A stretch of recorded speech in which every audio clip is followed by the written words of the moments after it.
Imagine a world without the right to collectively bargain, without the law that requires school districts to recognize your union and to bargain with your collective.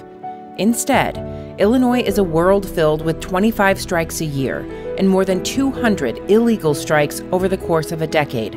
Hundreds of teachers lost their jobs for going on strike, and some were thrown in jail. There are segregated schools, a civil rights movement, and women have to wear skirts to school. There are no limits on class sizes, far fewer supports, and sometimes not even enough textbooks for all students. There is no collective voice, at least not one that has to be recognized. That's where our story begins.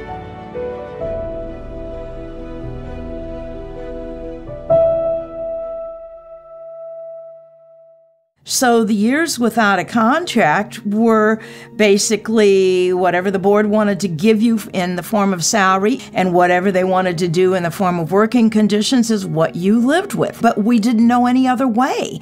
And we were just begging, that's all. We just begged. It was just a force of will. And that was it. Having graduated from ISU, I thought I could teach anywhere. As they came to the university to interview for potential teachers from all over the state, I went through that. 3 potentials really responded well, followed up, and then one was honest enough to tell me, "You're wonderful, everything, your transcript, all of this, but my district isn't ready for a Black female." I did my student teaching at a school that did not have any African Americans because the schools were not integrated. And they had said that I was going to be getting a position at that school because the district had determined they were going to hire me. Well, they called me in August and said that they were going to, rather than place me at the home school, that I was going to go to the Riley School. And so the Riley School was the one African-American school in the district. They would give us $200 a year as a salary increase. And you know, it was you take the $200 or you not take it at all. So we were not being paid fairly. You know, the IEA had been trying to get collective bargaining for years. A million years. In the early 1960s, the Illinois Education Association was something administrators told their staff to join. After all, principals, superintendents, and other administrative staff were also part of the association. New teachers often signed up their first day on the job because their boss told them to. My first day at Hinsdale, I walked in the door and I said, do you guys have a union? Oh, shh. No. We don't. We have an association. We're an association of professors, but we don't have a union. I said, we bargain, such as it is, without a law. We have a contract. We file grievances. We elect officers. It sounds to me like we're a union. But by 1969, the IEA released new organizational priorities. Service to members would expand and include contract negotiations. The contracts would do more than establish salaries and benefits. They would address class size, workload, require teacher aides, address discipline procedures, evaluations, and curriculum-related issues like textbook selection. Then, in 1971, the IEA holds a constitutional convention, ultimately removing administrators, rewriting the Constitution and bylaws, and laying the groundwork for the union we have today. None of this would have happened without that separation. And the folks who made that separation had guts and took a lot of gaff, but we had to fight for our rights. We had to fight for our students' rights. During the 70s, there were on average 25 strikes a year, and without a collective bargaining law, many locals went on what's known as a recognition strike, attempting to get school boards to acknowledge the union and negotiate. People would say, we cannot take this anymore, and we're not going to take it. And so there were so many strikes each year. I mean, there were hundreds of strikes because the people got tired of being treated less than human. Throughout the 70s, the IEA was building power, signing up members all across the state. IPACE, the Illinois Political Action Committee for Education, was created. Each member would contribute $5, a small price, but when combined with IEA's growing membership, it made a big impact. IEA also held its first Lobby Day. Members from around the state converged on Springfield, sharing their stories and their struggles with lawmakers.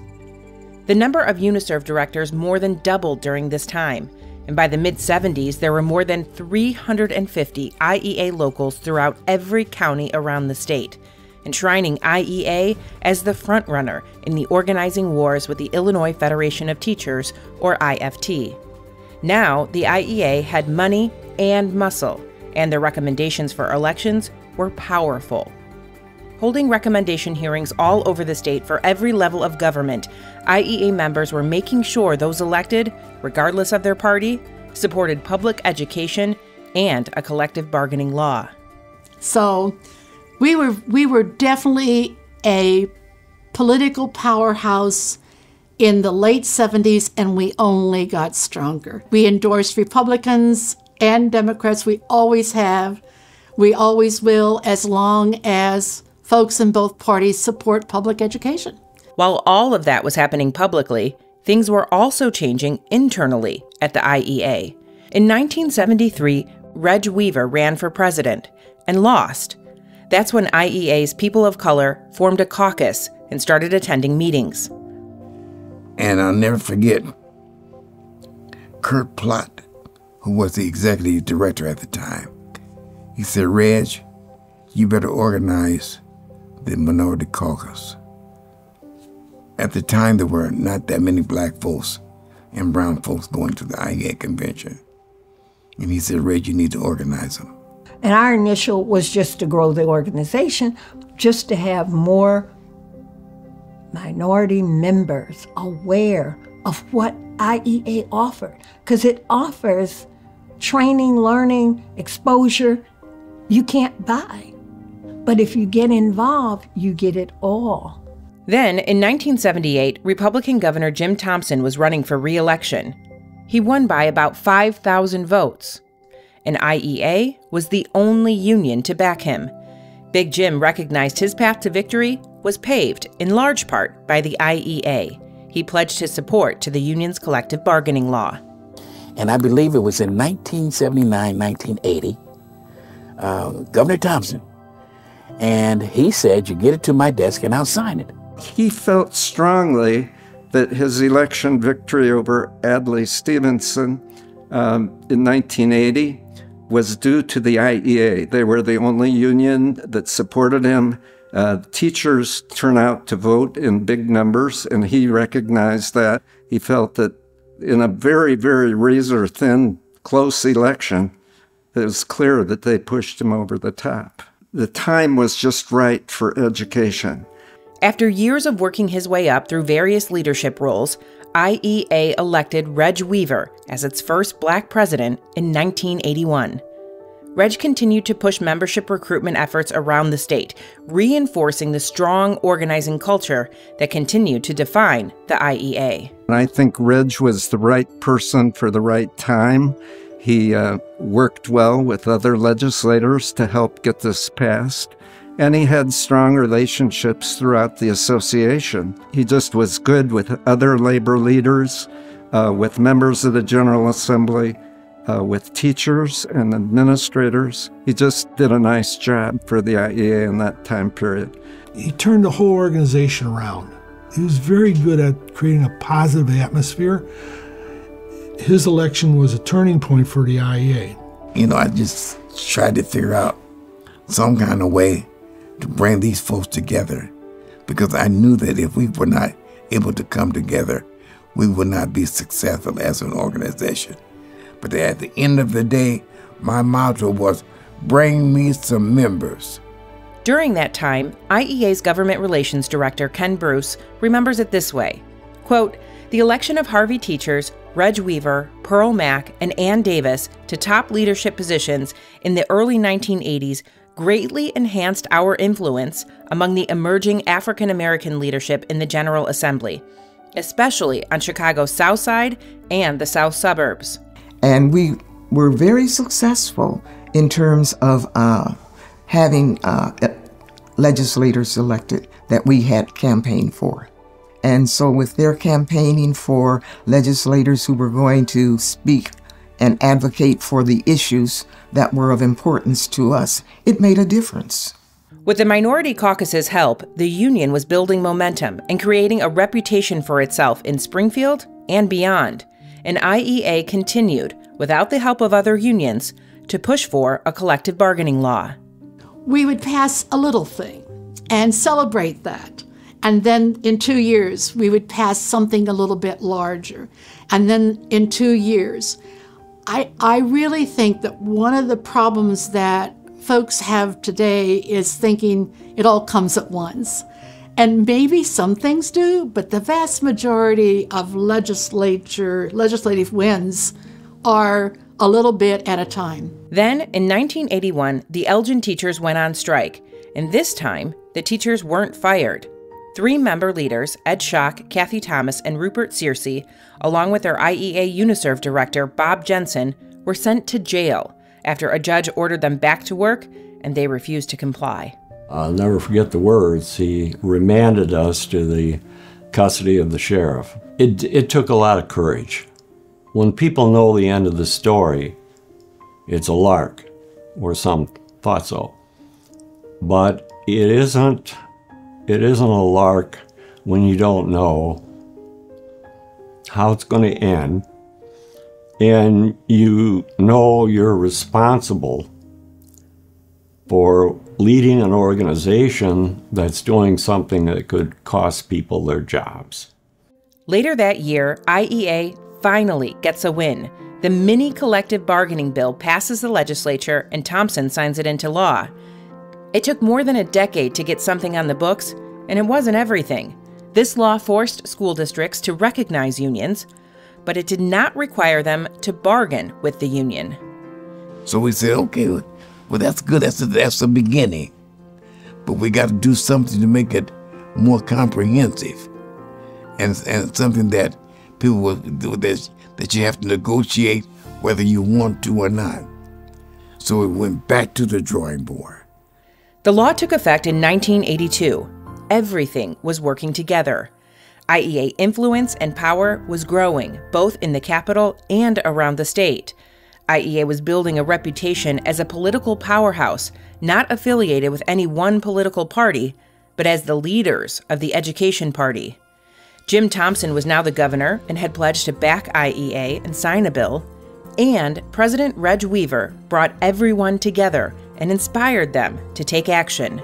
In late June 1983, IEA's collective bargaining bill, House Bill 1530, passes both the Illinois House and Senate.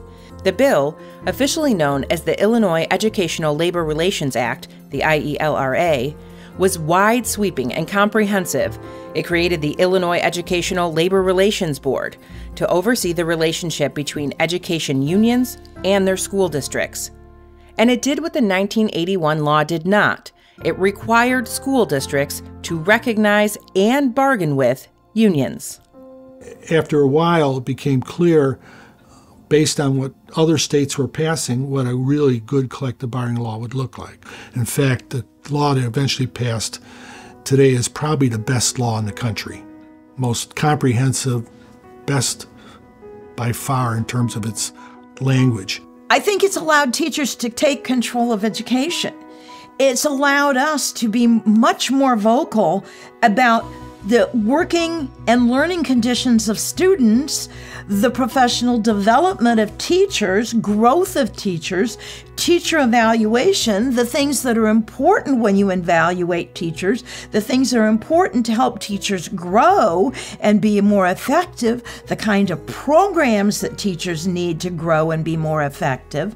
And so it allowed us to take control of our profession and become better educators and deliver more to our students. And Governor Thompson signed landmark legislation tonight giving collective bargaining rights to state and local government workers and teachers. The governor received a standing ovation from hundreds of members of the Illinois Education Association, which which has been lobbying for the legislation for a decade. I probably would not have been, nor would I be, the governor of the state of Illinois today without the trust, the help, and the support of the IEA, and there wasn't any way in the world I was going to veto their bill. A write-up in the Chicago Tribune said, quote, "The effect of House Bill 1530 is to give teachers official VIP status among all public employees with their own statewide mechanism for getting their problems solved. It seems to take a lobby as muscular as the Illinois Education Association to create a separate special set of laws for them." The law went into effect in 1984, and that's when the work shifted. Many school administrators had never bargained a contract, and certainly not under the IELRA, which meant IEA's UNISERV directors and the local bargaining teams had their work cut out for them. There was no stopping the IEA. In 1985, the IEA Advocate, IEA's member newspaper, reported 500 new contracts had been bargained, and IEA membership now topped 60,000. But then we had a lot of people to educate. First of all, our own members, that we could organize and we could ask for things, and we didn't have to take what was given to us. And then we had to educate board members and administrators. And our UNISERV directors really had their job cut out for them to deal with that, because most of board members and administrators at the time didn't know anything about unions. In the years that followed the passage of the IELRA, IEA had a series of rapid victories, not just for teachers, but for growing membership categories within the IEA, education support professionals, and higher ed faculty and staff. Victories for ESPs included duty-free lunch, early retirement, and prohibition of residency requirements. IEA was also gaining momentum within the higher education community, organizing contracts and increasing rights for members. And perhaps most importantly, the creation of the IELRA helped create more ESP positions than ever before. And as they were exposed, and their issues the same as with teacher issues, they became a part of our local association. And becoming a part of the local association, they learned about the state just as we had.